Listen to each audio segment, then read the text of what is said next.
আসসালামু আলাইকুম। সবাই কেমন আছেন? অনেকদিন পর আমার এই পেজ থেকে ভিডিও আপলোড করছি। আমি আসলে এটি হারিয়ে ফেলেছিলাম। যাই হোক, আজকে আমি ধারাবাহিকভাবে কয়েকটি ভিডিও করব।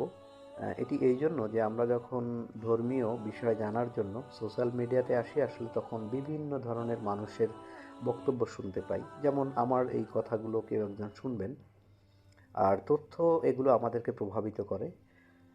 এখন আমরা যদি একই বিষয়ে বিভিন্নমুখী তথ্য পাই আমরা আসলে বিভ্রান্ত হই কোনটি সঠিক কোনটি আমরা গ্রহণ করব সে বিষয়ে আমি আমার নিজের উপলব্ধি শেয়ার করছি। আমার চ্যানেলটি অনেকটা এরকম যে আমি আমার অভিজ্ঞতাগুলো শেয়ার করি।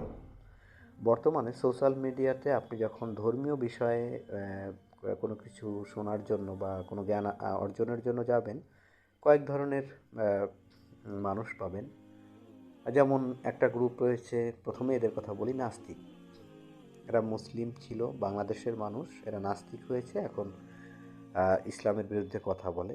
দ্বিতীয় আরেকটি গ্রুপ হচ্ছে যারা আমাদের মুসলিম উম্মার সবচেয়ে বৃহৎ অংশ, যারা আমাদের আলেম ওলামা, কিন্তু তাদের ক্ষেত্রে যেটি সমস্যা সেটি হচ্ছে যে তারা কোরআনের থেকে হাদিসকে অনেক বেশি প্রায়োরিটি দেয়।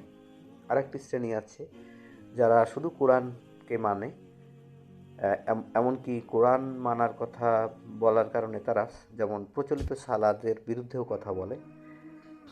এরপর মাজার পূজারী একটি গোষ্ঠী রয়েছে, মানে অনেক তরিকা।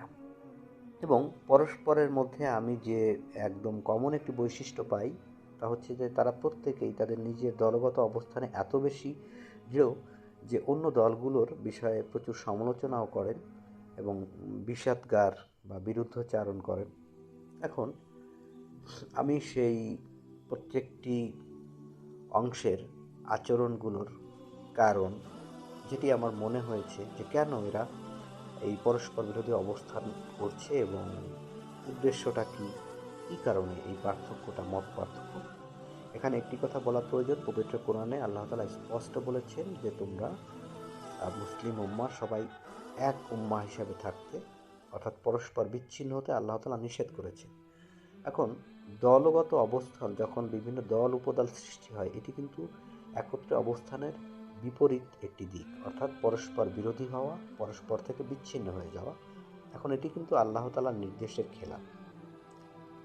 যাই হোক, আমি আমার ভিডিও সিরিজগুলোতে বিভিন্ন ধারার দলগত অবস্থান, তাদের কারণ এবং এর পেছনের কারণটি উল্লেখ করার চেষ্টা করব। আশা করি সাথে থাকবে। ধন্যবাদ সবাইকে। আসসালামু আলাইকুম।